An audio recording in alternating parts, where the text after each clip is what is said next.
Hi everyone, McGregor Card here, and in this video we're just going to go over some top tips for assembling your drone. Tip number one is don't rush. Now I know you're excited to get to the building, but rushing through a build can cause mistakes that are not fun to fix. Like if you put something on wrong, you might have to disassemble a bunch of work to fix the mistakes, or something might fry. Tip number two, double check every connection, especially polarities. The polarities, especially on your battery connection, are very important. So double check those and make sure you have positive going to positive and negative going to negative. It's also important to double check the signal wires that you install. Having the wrong signal wire going to the wrong pad can cause you a lot of grief later on when you're trying to troubleshoot or set up your drone.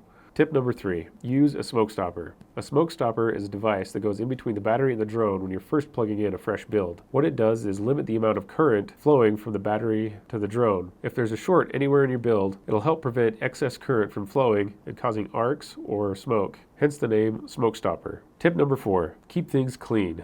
This means twisting wires together and routing wires so that it's not a jumbled mess inside the frame of your drone. Doing this will help later on if for some reason there's a problem and you need to go in and troubleshoot, or if you need to add something else to your drone, the wires will be nice and neat and easy to manipulate, or just do regular maintenance. Tip number five, add a little extra slack on your wires. Now I know I said you want to keep your wires clean, but it's also nice to have a little bit of extra slack to be able to move your components around if you need to access or replace parts on your drone. Tip number six, test the flight controller before installation. Testing the flight controller before installation will help save time if there's a problem with the flight controller. Plugging it into Betaflight and testing some basic functions will help save time in case you find a problem later on down the road. You don't want to have to disassemble your whole drone to take the flight controller out if you find a problem. Tip number seven, bind the receiver before putting the cover or top plate on. Doing this will help you save time in case you find a problem later on down the road when you're binding or testing your receiver. Tip number eight, never power up your drone without having the video transmitter antenna installed. Powering up your drone without the video transmitter antenna can cause the video transmitter to overheat or burn out. Tip number nine, use Loctite on all your motor screws. Using Loctite on all your motor screws is a simple and easy thing to do when you're installing your motors. Doing this will help prevent the motor screws from vibrating out during flight. Tip number 10, make sure your drone is completely set up in Betaflight before you power it up with props on. Powering up with props on and having your drone not set up can be very dangerous. If you plug in the battery and something goes wrong, you can cause serious damage or injury if one of the props spins up accidentally. We've seen this happen and it's something you definitely want to avoid.